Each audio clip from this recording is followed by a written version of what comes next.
शाहजेब खानजादा साहब, आप क्या समझते हैं सुप्रीम कोर्ट के इस फैसले के बाद पीटीआई की इंतखाबी सियासी हिकमत अमली क्या होगी? बचे नहीं है पीटीआई के लिए। एक तो आज उन्होंने एक ऑप्शन जो ट्राई करने की कोशिश की वो दिन में ही बैकफायर कर गया। पीटीआई नजरियाती से अपने रहनुमाओं को टिकट दिलाने के हवाले से इलेक्शन कमीशन ने पोजीशन ली। वाज़ेह नजर आ रहा है इलेक्शन कमीशन का एक बहुत ही जानिबदाराना रवैया है पाकिस्तान तहरीक इंसाफ के खिलाफ, और फौरी तौर पर एलामिया आना कि जी आप दूसरी जमात से नहीं ले सकते। हालांकि इसकी मिसालें मौजूद हैं। ये साबित कर रहा था कि इलेक्शन कमीशन ऑफ पाकिस्तान एक मुसलसल जारहाना और जानिबदाराना रवैया रखे हुए तहरीक इंसाफ के खिलाफ। दुरुस्त कह रहे हैं आबिद मीर साहब कि बहुत सारा क्रेडिट जा रहा था जस्टिस काजी फईसा साहब को इस बात का कि उन्होंने इलेक्शंस को यकीनी बनाया, वरना बहुत मुश्किल हो रहा था। हमें नजर आ रहा था कि बहुत सारे क्वार्टर्स थे जो नहीं चाह रहे थे कि इलेक्शन हो। उन्होंने बहुत ही अहम फैसले देके और इलेक्शन को यकीनी वो बना रहे थे, मगर उनकी एक और जिम्मेदारी थी कि इलेक्शन गैर मुतनाज़े भी रहते, उनकी एक लेगेसी होती, मगर वो चांस आज मिस किया है। जैसे काजी फईसा साहब ने इलेक्शंस को मुतनाज़े कर दिया है, वक्त पर जरूर उन्होंने डिलीवर किया है मगर मुतनाज़े कर दिया है एक बहुत बड़ी जमात को इलेक्शन प्रोसेस से बाहर कर कर। जो आप स्ट्रेटजी की बात कर रही है बहुत मुश्किल सूरत हाल इस वक्त पाकिस्तान तहरीक इंसाफ के लिए। मुश्किल इसलिए है कि उनके सारे उम्मीदवार अब इंडिपेंडेंट हो गए हैं। जब वो इंडिपेंडेंट हो गए हैं तो जाहिर है तहरीक इंसाफ चाहेगी कि सारे के सारे जो इंडिपेंडेंट उम्मीदवार हैं उन सबको एक ही सिंबल दे दिया जाए, मगर हमें नजर आ रहा है कि इलेक्शन कमीशन का जो रवैया है उसमें ऐसा होगा नहीं।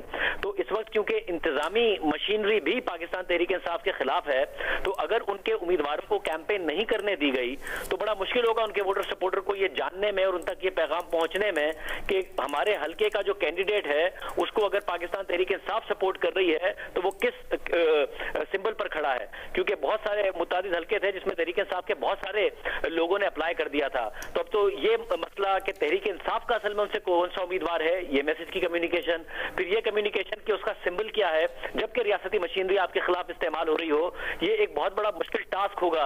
और कैंपेन करना अगर बल्ले का निशान होता तो बेशक एक रियासती मशीनरी आपके खिलाफ इस्तेमाल हो रही होती, जो कि है गलत, जो कि है अनफॉर्चुनेट, मगर उसके बावजूद तहरीक इंसाफ इतनी ऑर्गेनाइज है सोशल मीडिया पर और अपनी पैगाम रसानी में कि बल्ले के निशान पर अपने वोटर सपोर्टर को किसी ना किसी सतह पर निकालने में कामयाब होती। अब जबकि हर कैंडिडेट का एक अलग इंतखाबी निशान होगा तो ये बड़ा मुश्किल होगा कि वो किस तरीके से अपना पैगाम कम्युनिकेट करेगा अपने वोटर सपोर्टर को। फिर जाहिर है जब सारे जीत कर आ भी जाएं और मुतादिद रहनुमा, तो उनके पास ये इख्तियार होगा कि वो किसी भी पार्टी को ज्वाइन कर सकते हैं। तो उन पर प्रेशर पड़ना या उनका किसी भी वजारत के लिए या किसी भी फायदे के लिए कॉम्प्रोमाइज कर लेना, ये बहुत ज्यादा तहरीक इंसाफ को नुकसान पहुंचाएगा। फिर रिजर्व सीटें जो है जो खवातीन की मिलनी है और दूसरी वो पाकिस्तान तहरीक इंसाफ को नहीं मिल पाएंगी।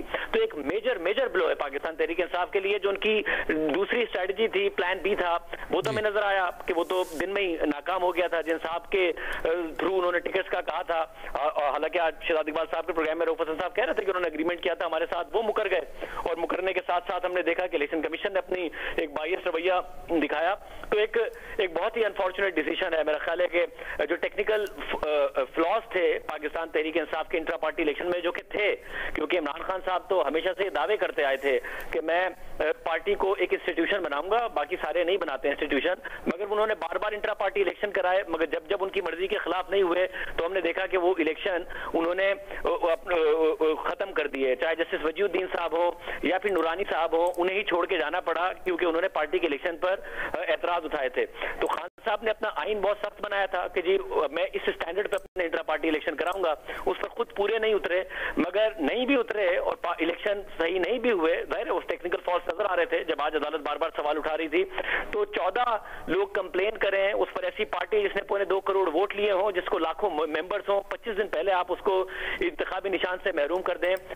एक अच्छी लेगेसी अपने लिए नहीं लिखी है।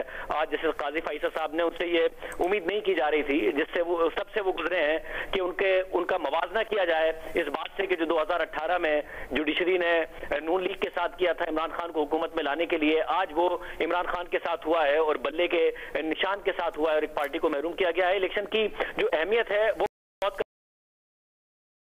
है। नवाज शरीफ साहब अब अगर अपने आप को चौथी बार वजीर आजम बनने का ख्वाब देख रहे हैं, वो बन जाए, तो ऐसे इलेक्शन की जब अहमियत कम होगी, सेंसिटिविटी नहीं होगी, तो ऐसी जमात के लिए डिलीवर करना हुकूमत में आके ये एक अलग एक सवाल होगा। जब दुनिया भर में सवाल उठ रहा होगा कि जी आप एक मुंतखब तो हैं मगर किस तरीके से मुंतखब हो गए हैं।